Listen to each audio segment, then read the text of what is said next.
Chapter 5. The Rain Check. When you stop calling someone you love, the world gets louder.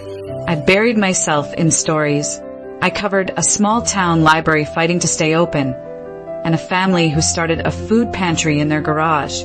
I learned that people are always trying to make something from almost nothing. On a weekend escape north, I stood on a cliff and looked at a line where the ocean ended and the sky began, and thought of how we name things lines even when they're not.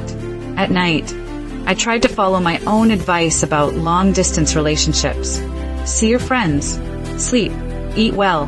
The list helped, but not enough.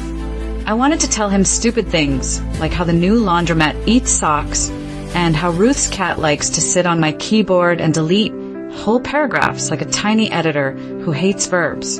A letter showed up with New York stamps and Cole's messy handwriting.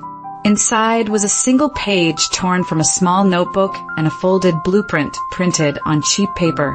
The note said, I mixed tracks to fill the silence and realized I was making songs that are just maps back to you. The blueprint was a one-bedroom floor plan, edges creased, with sticky notes pointing to a couch that pulled out and a desk near a window and a tiny dinner table. The sticky note said, could be yours, could be mine, could be ours, could be anywhere. On the bottom, he wrote, I can't ask you to move. I can ask you to dream with me again. I called him. My heart raced like I was late to something important and finally running in the right direction. We picked Denver as our neutral ground, a place neither of us loved yet, so the city couldn't take the blame. In the hotel lobby, we stared at each other like we had never seen each other before, and also like we'd known every version of each other. We sat and talked about math, numbers, costs, miles, time.